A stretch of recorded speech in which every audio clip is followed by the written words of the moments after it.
nag-intro sa'yo kanina, art director ng BMX. Mabigat ba yun sa balikat na dalhin? Thank you muna kay Jeff.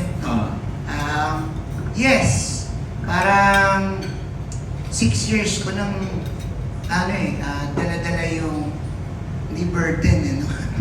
Dala-dala ang BMX, no? Siyempre, malaking responsibility.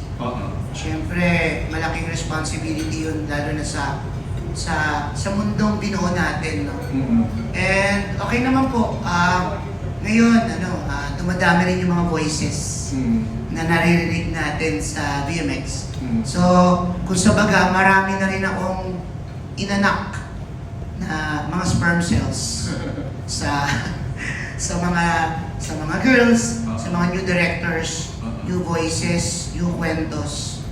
Dahil 6 years na ang BMX ay nananatiling number 1 sa buong Pilipinas. Okay. The next second question is, bukod sa pagdidirect mo ng mga projects sa BMX, nagdidirect ka rin sa mga mainstream. So, mahirap bang may time na siguro nagkakasabay siya, magkakaiba ng tema. Mahirap ba yun bilang director? Medyo alam naman ng iba sa atin na before BMX, TV director talaga ako. Alam ni Kuya Jeff yan. Before BMX, independent filmmaker talaga ako. Before BMX, ay children's show director talaga ako. Before BMX, meron po tayong iniwang mainstream cult na rin na ginagawa. No? So, most likely po, medyo mahirap yung pag-skip-skip ng maskara. No? Lalo na nung tumating yung wave ng VMX ay talaga puro VMX lang ginawa ko. Naging loyal ako sa Viva, naging loyal ako sa VMX na puro ganitong genre lang ginagawa natin. No? Hanggang manganak na manganak. So, ngayon po, medyo mahirap. No? Yung pag-hack ng mga ginagawa. Lalo na nung nagsinemalaya tayo, alam mo naman ang mga film critic, no? Daming sasabihin sa'yo at ibabash ka dahil VMX director ka. Maraming bashers, no? Yes. Kasi, lalagyan ka nila ng stigma eh. No? Hindi malayo yan, kakilala nyo rin siguro yung mga naglalagay ng stigma sa amin. No? Pero wala naman akong pakialam, no? Mukha akong pera eh. Aaminin ko mukha akong pera. Wala akong pakialam. Okay. Gagawin natin kahit anong genre. Okay. Yun lang po. Thank you. Maraming salamat, Direk. Thank you, Kuya Jeff. Thank you.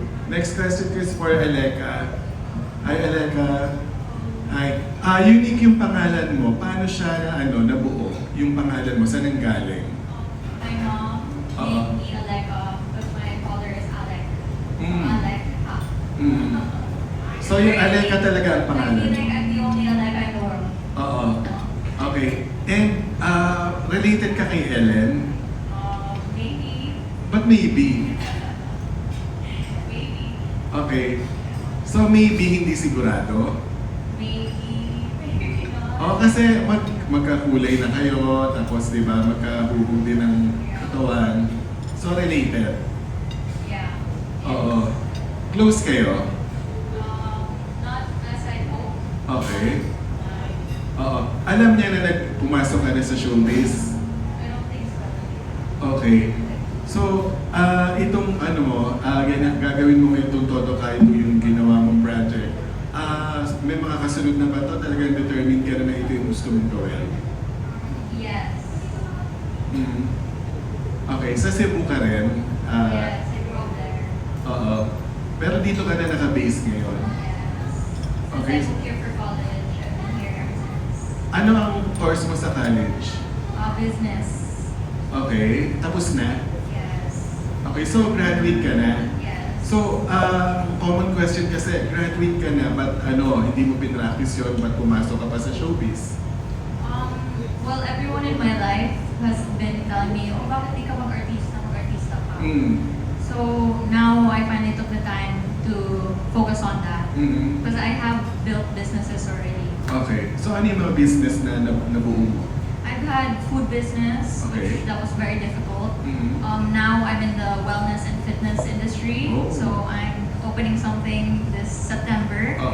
So I have a lot of things in my plate. I enjoy life to the maximum, and now I'm doing some of these artistic endeavors. Okay. So I do painting also, but now back to business and then may pagka-artista. Because, you know, I'm just listening to advices that people give me, and they always say, huwag mo sayangin yung beauty mo, yung life mo, yung youth mo. Ini-enjoy mo siya? Yes. Okay. After doing Todo Kayo 2, kamusta ang experience? Very good. Bakit very good? The crew, the cast was very welcoming, and Derek really guided me all throughout. He kept telling me, "Oh, be confident. You know, gravitate towards your character and be confident." And sometimes you really just need that push. So it was a really good experience, to be honest. I really had fun. Everyone was so kind Okay. and so thoughtful. Okay. Thank you, Aleka, and congratulations. Direk, Thank you so salamat much. po. Thank you. Okay, thank you, Sir Jeff. I'm sure we all got to know Aleka a bit more. All right, moving on to our next member of the press. We have Isa Iglesias from Manila Times. Hello, good afternoon. First question po kay Direk. Here po. Hi, ma'am. Sorry. Ano po, since Todo Kayo 2 na ito, can you please explain first ano po yung format nito since hindi pala siya film, and then ano yung difference niya from the first one? Gaano ka-intense, gaano ka-steamy, ganun. Todo kayo dos. Okay. Thank you for your wonderful question, ma'am. Yung Todo Kayo ay isa sa pinakamalakas na narrative ng VMX. No? Ibig po sabihin, ang non-narrative ay hindi po pelikulang naratibo. Ito ay content compilation and documentary ng lahat ng manggagawa na naging topic sa VMX. Meaning, sinimulan natin na ang mga kwento ay tungkol sa mga manggagawa, sales lady, grab driver, nurse, security guard, iba-ibang trabaho na nagkakaroon ng sexual tensions. No? Wala pang media. Dapat pala gumawa ko ng mga gano'n, no? Anyway, yung Todo Kayo 1 po ay yun yung tema.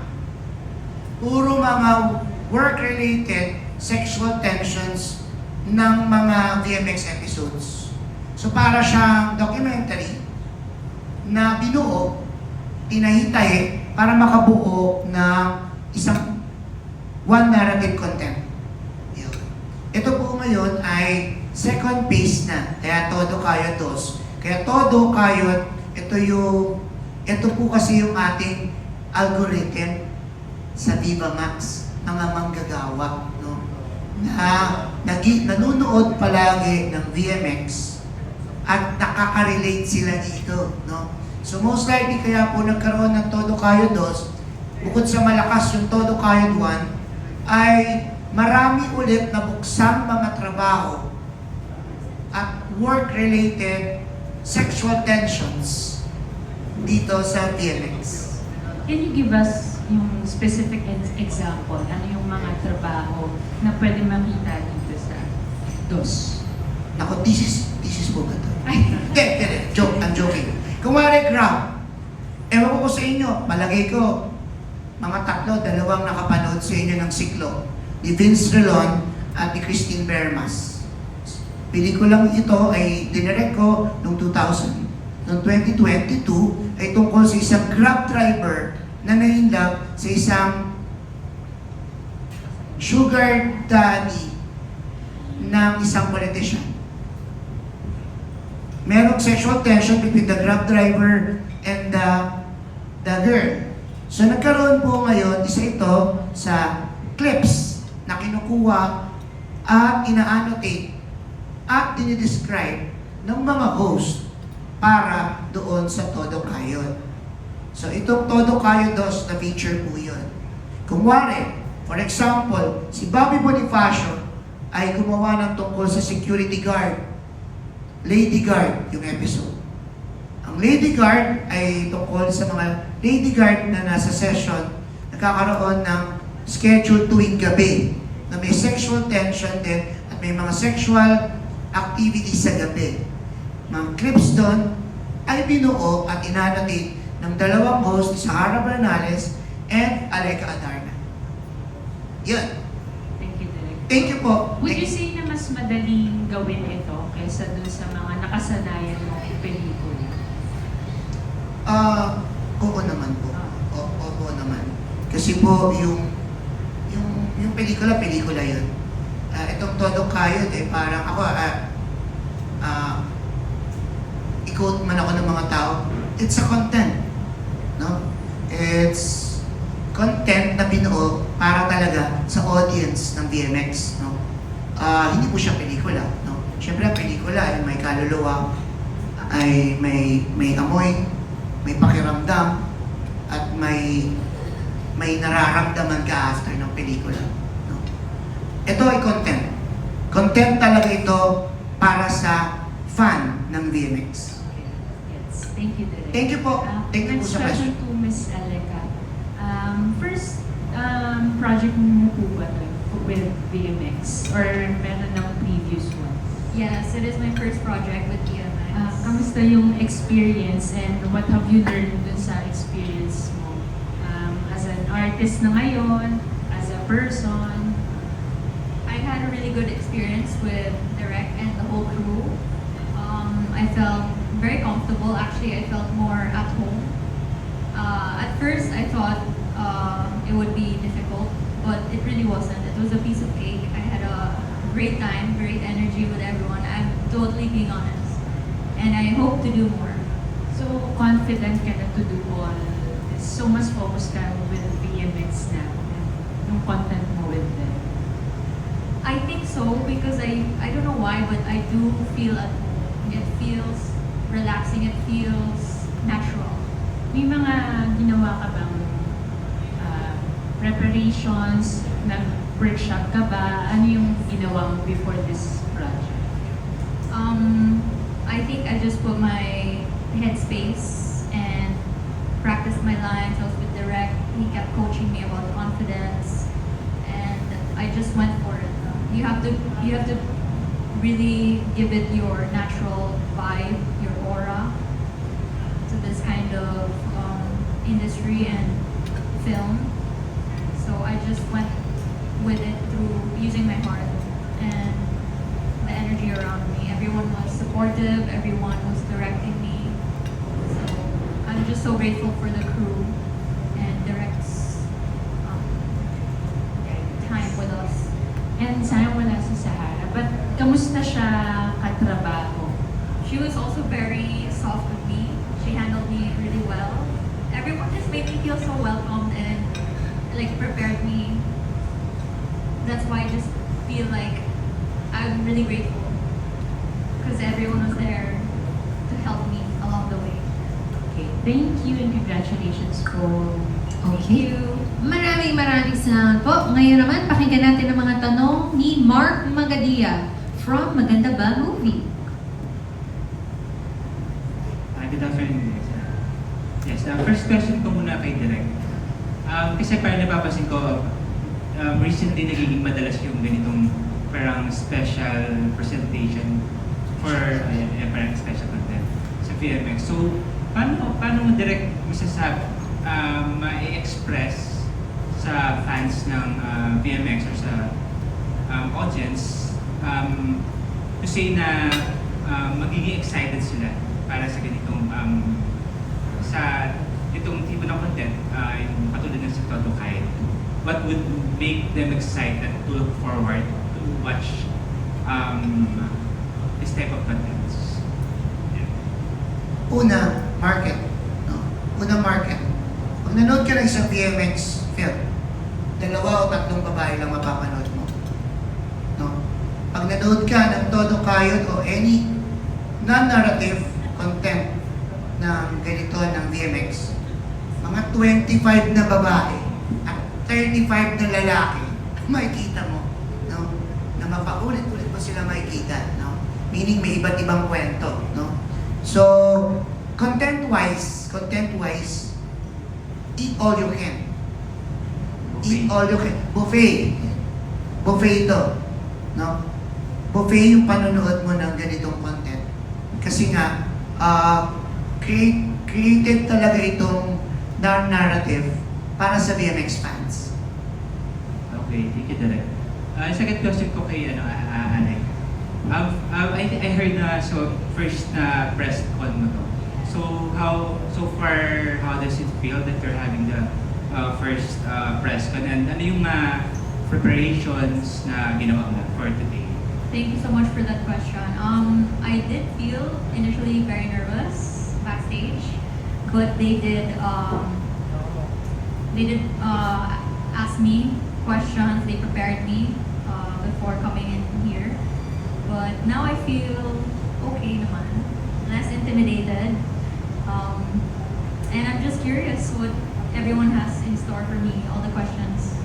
And yung bonus question na lang, ano yung pakiramdam na first press con mo is kasama mo agad si Direk Roman na co-director ng VMX? I feel safe. Okay. He was there for me from the start, even when I entered. He already told me, confidence, exude, elegance, make sure all the answers will be intellectually stimulating. Okay, thank you and good luck. Thank you. Thank you. Thank you po. Alright. Project a little bit. Request lang po ng media. Okay, thank you so much. Pakinggan po natin ang susunod na magtatanong from Rider PH Studio. We have Jojo Panaligan. Direk, tama ba yung pagkakaintindi ko na para siyang compilation video ng mga wala kasing kwento di ba? So parang highlight lang siya. No, thank you. Para i-clear ko din medyo. No, meron siyang kwento. Meron siyang narrative na sinusundan. Kasi nga, I created din yung kwento. I wrote it. No? Meron siyang kwento na sinusundan, pero pumapasok yung kwento sa bawat snippets na kinukwento nila. Kunwari, badly put, example, yung opening namin, ewan ko kung nakita nyo, mga, mga HR. Ano ang mga kwentong HR na mga nag-a-apply ng trabaho na nagkakaroon ng sexual tensions? Ganun siya, per topic. Nakita nyo mga naka-nurses. Naka-nurses sila, di ba kanina? Ano ang mga kwento ng mga nurses na VMX na pinag-uusapan ng mga sexual tensions na ganito? Yun naman ang topic na pag-uusapan natin. May kwento siya. May kwento siya sa kabuuan. And, yun nga, nakabase rin ito sa lahat ng mga na-produce na VMX. So, may pina-follow kang kwento sa start to finish. So yung mga snippets ay from catalog ng VMX. From catalog ng BMX. So maaring andun si VR, maaring andun si ganun. Ganon. At sila Alec and Sahara nag-a-annotate, that's the term you use? Yes. So walang acting involved? Or? May acting. No? Nai-inspire sila. Habang ginagawa yung scene na napanood nila, nai-inspire sila. Susubukan nila yun. May ganon. May ganong experiment, exploration. So mauuwi din Mauuwi doon. Mauuwi sa ganun. Kaka-annotate. Mauuwi doon, no? Mai-inspire sila sa kanilang mga ina-annotate na mga snippets and clips. Yan. Kung nang narinig yung ganitong concept. Yan. Malakas to. Malakas to, Kadyo. Isa to sa pinakamalakas ng VMX. Marami rin nagsusupport dito. Kasi nga, eat all you can. Nakalimutan